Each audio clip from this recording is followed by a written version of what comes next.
시청자 여러분 안녕하십니까? 김동수입니다.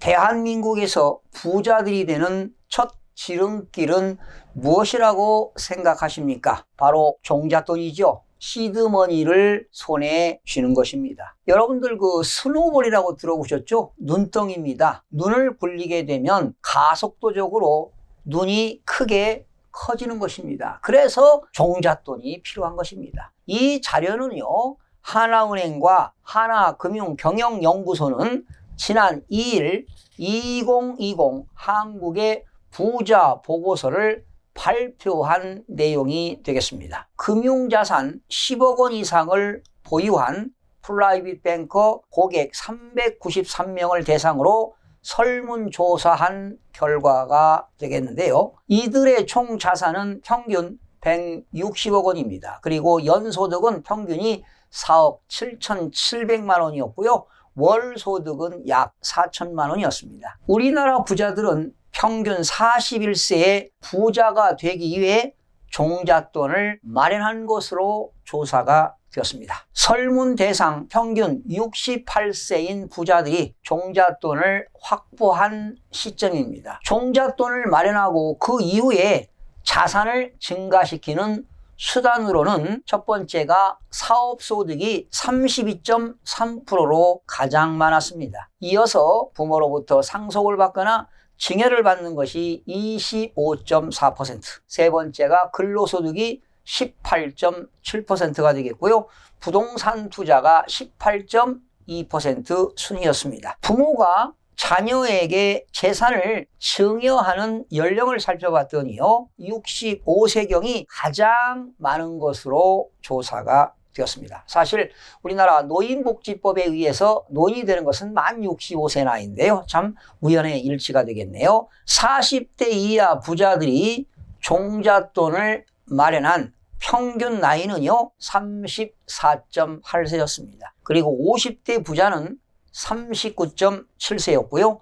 60대 부자는 42.5세였습니다. 70대 부자는 44.7세에 종잣돈을 마련한 것으로 조사가 되었습니다. 이렇게 부자의 문턱을 넘는 시기가 점점 빨라지고 있다고 보고서는 분석을 했습니다. 여러분들 부자의 종류에 대해서 아십니까? 올드머니라고 들어보셨죠? 바로 올드머니는 전통적인 부자입니다. 즉 세습재산이 되겠죠.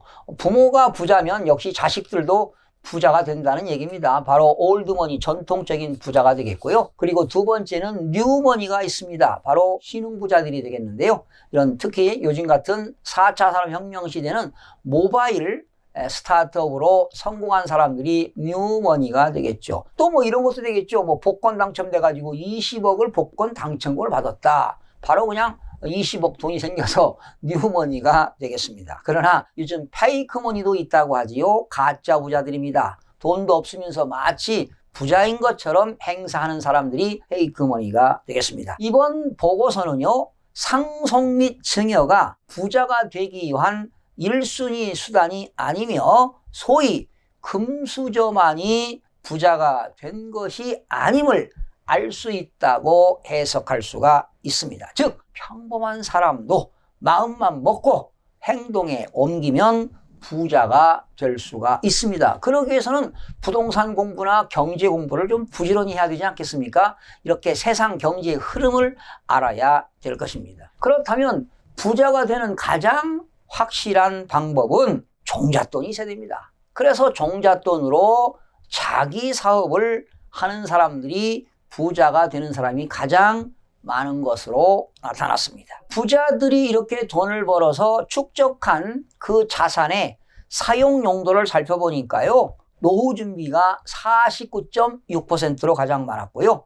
상속이 24.8%, 그리고 부모가 자녀한테 증여하는 것은 18.1% 등으로 이렇게 처분할 계획이라고 응답을 했습니다. 그런데 기부는 3.1%에 불과했습니다. 제 개인적으로 저는 이런 생각을 해봅니다. 여러분들 SOS라고 들어보셨나요? SOS.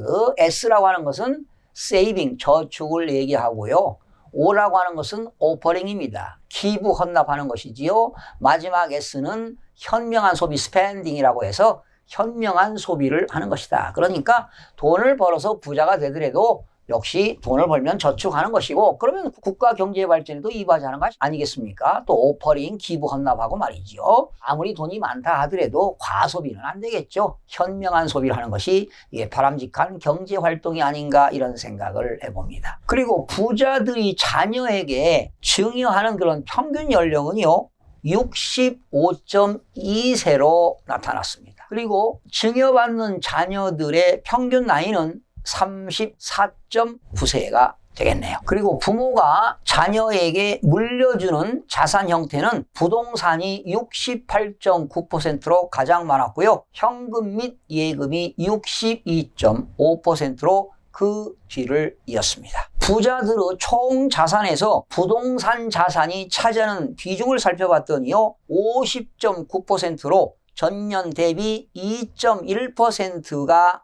낮아졌는데요. 지난 2013년도에는 44%로 낮아졌다가 2014년도에는 47%, 2017년도에는 51%, 2018년도에는 53% 등으로 증가 추세에 있었습니다. 부자들이 말이죠, 부동산 보유 비율을 낮춘 이유를 좀 알아봤더니 정부의 부동산 규제 강화에 따른 부동산 가격 상승세 둔화와 다주택자들의 주택 매도, 절세를 위한 증여 등에 따른 결과라고 분석을 했습니다. 그래서 다주택자들이 양도를 하지 않고 자녀들에게 증여하는 것들이 상당히 많아진 것으로 나타났죠. 부자들이 보는 앞으로 경기 전망을 짚어보겠습니다. 상당히 어두웠습니다. 향후 5년간은 실물 경기 전망을 묻는 말에 절반 이상 54.7%가 침체라고 대답했는데요.